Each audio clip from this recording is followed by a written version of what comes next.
지난 영상에서 말씀드렸듯이 지금 완전히 뇌절한 국힘당 정치인들이 어떤 짓거리를 저지르고 있는지 요약해서 전해드리도록 하겠습니다. 문영배 헌법재판소장 권한대행에 대해서 지금 말도 안 되는 공격이 이어지고 있는데요. 이건 당연히 문영배 대행에 대한 공격뿐만 아니라 헌재에 대한 공격, 결국 계속 말씀드리지만 이거를 용인하는 순간 민주주의, 법치주의라는 것 자체가 붕괴되는 거기 때문에 이거 상당히 심각한 범죄로 규정을 해야 됩니다. 어떤 일이 있었는지 간략하게 핵심만 전해드리자면, 먼저 문영배 대행이 왜 경찰에다가 적극 수사를 바란다고 했냐, 카페 논란이 도대체 뭐냐, 이것부터 간단하게 말씀드리겠습니다. 최근에 일부 언론을 통해서 고교 동창 카페에 음란물 논란이 확산되고 있다, 이런 식으로 막 기사가 쏟아졌거든요. 이 자체도 문영배 대행, 정확히는 윤석열 내란 수개범한테 힘을 실어주기 위해서 이런 짓거리를 지금 저지르고 있다는 겁니다. 결국에 윤석열 탄핵을 막을 수 없다는 건 모두가 알고 있기 때문에 이 절차적으로 계속 흠집내기를 하고 나중에 부정 탄핵으로 연결되는 거죠. 아무튼 제일 중요한 건 뭐냐, 그래서 문영배 대행이 문제적인 내용을, 그런 걸 남긴 게 있냐, 이런 거 보면 없다는 겁니다. 결론은 바로 그거라는 거고요. 그럼에도 불구하고 저들은 어떤 짓을 하고 있냐, 늘상 해왔던 거 있잖아요. 마치 뭐가 있는 척, 마치 진짜 심각한 문제를 저지른 척, 그런 식으로 프레임 전쟁, 이거 바로 또 들어온 건데요. 더럽다, 이런 식으로 얘기를 하니까 그냥 제목 보고 댓글만 보는 시민들이 얼마나 많은데, 그럼 결국엔 이게 돌고 돌아서 나중에는 뭔가를 일단 했으니까 이러는 거 아니겠냐, 설마 진짜 아무것도 없이 저렇게 사람들이 비판의 목소리를 내겠냐, 이런 식으로 생각하는 시민들이 얼마나 많습니까? 그러면서 하다하다가 완전히 뇌절을 해서 행범방이라는 말도 안 되는 네이밍까지 저렇게 붙이는 건데요. 중요한 거는 어디서 그러면 본격적으로 참전을 했는지 이것도 볼 필요가 있다는 거죠. 일단 계속 말씀드리지만 국정원과 깊숙하게 얽혀있는 이 스카이데일리, 여기서 지금 5만 가지 허위 조작 정보를 뿌려댔는데 그럼에도 불구하고 반성은커녕 오히려 본인들의 지지층 결집을 하고 트래픽 올라가니까 좋아, 오히려 좋아, 이런 모습을 보이고 있지 않습니까? 여기서 또 무슨 얘기를 했냐면, 문영배 대행이 지키고 싶은 건 정의가 아니라 음란물일지도. 앞서 말씀드렸지만 기사 제목, 댓글, 그리고 온라인 커뮤니티, 유튜브, 이따위 유사 언론, 이거 언론이라고도 볼 수 없습니다. 이런데 여기저기서 쏟아지기 시작하면 어느 순간 사람들의 머릿속에는 뭔가 문제는 있구나, 이렇게 기억에 남는다는 게 가장 심각한 문제의 본질입니다. 이걸 또 처음에 시작했던 게 바로 또 그 유명한 뉴데일리인데요. 여기서 이제 행범방 얘기를 하면서 사방에서 저 행범방이란 키워드를 지금 막 쏟아내고 있다는 거죠. 하지만 이거에 대해서 뉴데일리도 따끔한 비판을 받는데요. 이런 짓거리 너무 유치하지 않냐? 그렇게 따지면 내가 가입한 고등학교 카페에도 이상한 광고 많은데 나도 범죄자 되는 거냐? 그걸 올린 사람이 문제 아니냐? 그냥 어떻게든 꼬투리 잡아가지고 헌재를 흔들겠다는 거예요. 문영배 대행에 대한 개인적인 공격도 있지만 더 들어가 보면 결국 헌재 멱살을 잡고 그 내란 수괴 처벌은, 탄핵은 문제가 있다, 지금 이런 이미지를 남기기 위해서 저런 난리를 치고 있다는 겁니다. 앞서 말씀드렸듯이 유튜버들까지 여기저기서 붙어가지고 지금 난리를 치고 있는데요. 2030 세대 얘기는 도대체 왜 여기서 꺼내는 겁니까? 그러니까 저들은 2030 세대가 민주당을 지지하고 특히 이재명 대표님을 중심으로 모이니까 일종의 컴플렉스가 드러나서 저런 식으로 인위적으로 무슨 백골단 타령하고 아주 별의 별 헛소리들을 하지 않았습니까? 그리고 앞서 내가 뇌절이라고 말씀드렸는데 저런 유사 언론, 그리고 유튜버들, 심지어 국힘 정치인들까지 여기에 참전을 합니다. 그러면서 판사 출신 나경원이 나 부끄럽고 도저히 납득할 수 없는 일이 벌어졌다면서 열심히 또 어그로를 끌고 있는데, 판사 출신으로서 부끄럽다는 얘기를 본인 때문에 정말 많은 사람들이 그동안 하지 않았습니까? 하지만 그런 거는 나경원 입장에선 신경도 전혀 안 쓰는 거죠. 헌재는 신뢰 추락을 자초해왔다, 그리고 졸속 편향, 탄핵 심판 운영, 그러니까 앞서 말씀드렸지만 저들은 답을 정해놓은 겁니다. 이게 문영배 대행이 뭔가 저런 카페에 가입을 안 했었으면 어땠을까, 조금이라도 더 행실을 바르게 했으면 어땠을까, 이 자체가 저들의 프레임에 넘어가는 거라는 겁니다. 저들은 문영배 대행이 아니라 누가 왔더라도 5만 가지 꼬투리를 잡아가지고 어떻게든 시나리오를 썼을 거라는 거죠. 그냥 그 과정에 불과한 겁니다. 그러니까 이제 DC 미정겔, 국힘겔, 국힘 비대위겔 이런 데서 문영배 대행을 뭐라고 불렀습니까? 장난감이라고 표현하지 않았습니까? 이미선 재판관에 대해서도 마찬가지였어요. 장난감, 내가 오늘 도파민을 어떻게든 자극하고 싶은데 그 장난감 이 먹잇감 잘 걸렸다. 내가 좀 데리고 놀아야겠다. 이런 식으로 지금 문제적인 짓거리를 저지르고 있는데 심지어 국힘, 내란폭도당 정치인들까지 여기에 끼어들어가지고 지금 사태가 일파만파 커지고 있다는 겁니다. 박성훈도 마찬가지로 정치인인데 저런 식으로 낮과 밤이라면서 행범방 사건이란 키워드를 지금 막 뿌려대는 걸 알 수 있죠. 이것만 보더라도 알 수 있는 게 저런 식으로 현역 정치인이란 것들이 정말 이제 뒤도 안 보고 그냥 이런 데에 냅다 뛰어들어가지고 자기의 이름 한번 알려보려고 열심히 어그로를 끄는구나. 그렇기 때문에 이들을 확실하게 처벌하는 선례를 남겨야 된다는 겁니다. 이게 뒤집어가지고 민주진영에서 이런 일이 벌어졌다고 생각을 해보자니까요.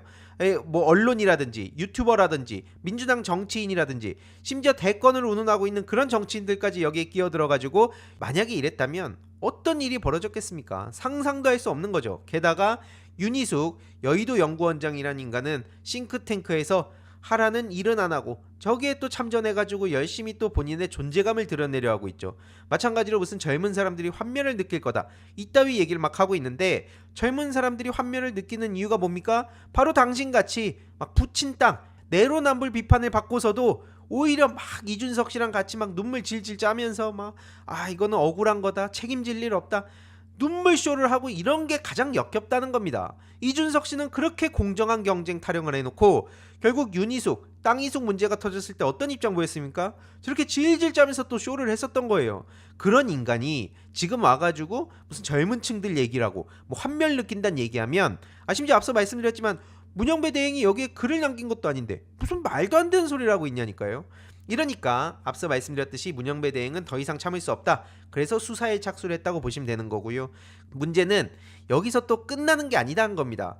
실제로 핸드폰 번호까지 찾아내가지고 문자 협박, 진짜 사이버 테러, 굉장히 심각한 일들이 지금 벌어지고 있다고 볼 수 있고요. 그래서 국힘겔, 미정겔, 이 DC 지금 범죄의 소굴입니다.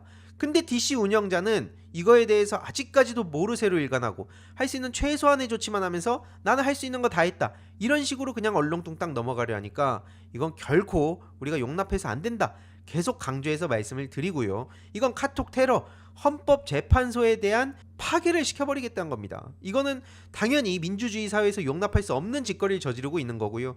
이런 식으로 뭐 행백 카톡이라 그러면서 쌩 난리들을 치고 있는 거 이거를 그냥 넘어가면 저들의 그 도파민이 또 어디로 이어지겠습니까? 이게 온오프라인 이제 구분이 의미가 없어진 시대에 저걸 그냥 방치해서 안 된다 다시 한번 말씀드리고요. 문제는 국힘 정당까지 여기에 개입을 해가지고 노골적으로 헛소리, 허위 조작 정보를 퍼뜨리다가 난리가 났는데요. 이들에게 대한민국을 맡길 수 있겠냐? 그러면서 포스터를 공유합니다. 그게 어떤 포스터냐? 앞서 말씀드렸듯이 DC 내에서 나오는 허위 조작 정보를 그대로 공당이 덥석 물고 그거를 공식 페이스북에 당당하게 게재를 한 건데요. 재판 도중에 자리를 비우고 한마디로 문영배 그 대행이 댓글을 지었다. 이런 말 같지도 않은 소리를 했는데 바로 팩트체크 들어갑니다. 저런 식으로 국힘 대변인 공식 논평이라면서 그 다들 아시는 그 일베 박민영 씨가 또 여기에 끼어들었거든요. 진짜뉴스 발굴단에 들어가가지고 온갖 가짜뉴스들을 뿌려대고 있는 이 박민영 씨 지금 계속해서 무리수를 남발하고 있는 겁니다. 변론 중에 한마디로 문제적인 글을 삭제하기 위해서 자리를 비웠다가 딱 걸렸다. 이게 지금 국힘 내란 폭도당의 그 주장인데요. 다음 주제로 가기 전에 짧게 중요한 광고 하나만 하고 가겠습니다. 바로 인터넷 비교원인데요.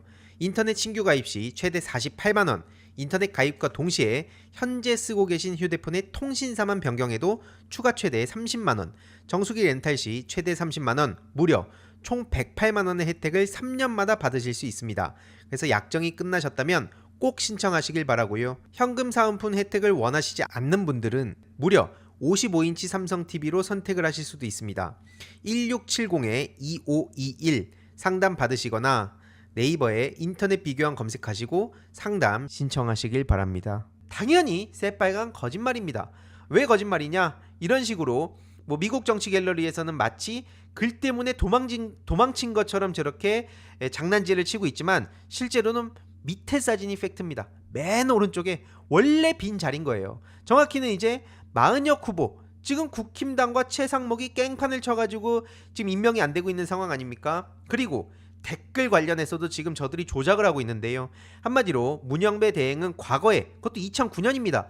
정확히 저들이 문제제기 삼는 시기랑도 안 맞아요. 근데 그때 댓글로 이제 끝말잇기 놀이를 했었던 건데 그 뒤에 니자를 저렇게 없애버린 다음에 마치 음란물에다가 댓글 남긴 것처럼 짜깁기 조작을 했다는 겁니다. 저들은 그러니까 공작, 조작, 뭐 허위 사실 이런 거 아니면은 제대로 승부를 볼 수가 없으니까 맨날 밥 먹고 24시간 저짓거리만 하고 있는 것들입니다. 도대체 그런데 저런 것들이랑 대화와 타협과 협치를 하라고 하는 민주당 내 정치인들은 뭘 보고 그러는 겁니까? 이거 알고도 지금 저러는 거거든요. 그렇기 때문에 저는 더 이상 용납할 수가 없다는 말씀을 다시 한번 드리는 거고요. 제가 계속 묻지 않습니까? 저것들이 대화와 타협으로 설득이 되면 이렇게 헌법재판소까지 건드리기 위해서 문영배 대행을 장난감이라고 표현하는 것들을 어떻게 설득할 거냐니까요. 방법을 제시해달라 이겁니다. 방법은 제시도 못하면서 맨날 뜬구름 잡는 소리 나오고 있고 추상적인 얘기하면서 맨날 뭐 이재명 대표한테 포용 얘기나 하고 있고 좀 적당히 좀 해라 이겁니다. 지금 이 모양 이 꼬라지 뻔히 보면서도 그렇게 이재명 대표님 멱살만 잡고 흔들고 싶습니까? 이게 그래놓고 겉으로는 막 포장을 하면 많은 시민들이 여기에 속아 넘어갈 거라고 생각하는 겁니까? 도대체 시민들을 얼마나 우습게 하면, 당원들이 얼마나 웃으면 저따위 얘기들을 아직까지도 하고 있냐고요. 지금 이런 일들이 버젓이 벌어지고 있는데 국힘당 공식 페이스북에 이런 내용까지 올라오는 상황 아닙니까? 이러니 당연히 이에 대해서도 팩트체크조차 안 하고 허위 사실을 유포했다고 지금 국힘당 페북에도 지금 엄청난 비판이 이어지고 있습니다. 구라 조작 선동에 올라타서 공당이 역거용 짓거리나 하고 있다. 국힘계 조작한 짤을 그대로 퍼와가지고 선동하는 게 어떻게 공당이 할 일이냐. 이렇게 가짜 뉴스를 대놓고 퍼나르다가 지금 보시다시피 역풍 세게 맞은 상황이고요. 문제는 국힘당은 그럼에도 불구하고 사과 한마디 안 한다는 겁니다. 애초에 지금 저들과 동기화가 됐기 때문에 윤석열, 국힘, DC, 극우 유튜버, 친일 뉴라이트 다 한 몸통이라는 거죠. 그래서 지금 하나같이 헌법재판소를 저렇게 맹비난을 하면서 뭐 김기현이라든지 권영세라든지 뭐 심지어 뭐 여권 관계자라는 것도 왜 이렇게 사법부에 대한 불만이 극에 달했는지를 생각해봐라. 지들이 실컷 가해를 저질러 놓고 오히려 피해자들한테 야, 네가 한번 왜 그렇게 당했는지 생각해봐. 이따위 얘기를 지금 하고 있는 거예요. 저것들이 제정신입니까? 저것들한테 어떻게 여권 관계자란 말을 붙여줄 수가 있는 겁니까? 저것들은 정치계에 있어서도 안 된다는 말씀을 드리고 싶은 거고요. 이때다 싶어가지고 또 자기의 이름 한번 실어보려고 원희룡 같은 사람이 또 나와서 국민 앞에 헌법재판소를 고발한다. 뭐 헌법 도망소의 모습을 보이고 있다. 이런 역겨운 얘기나 쏟아내고 있는 게 현실입니다.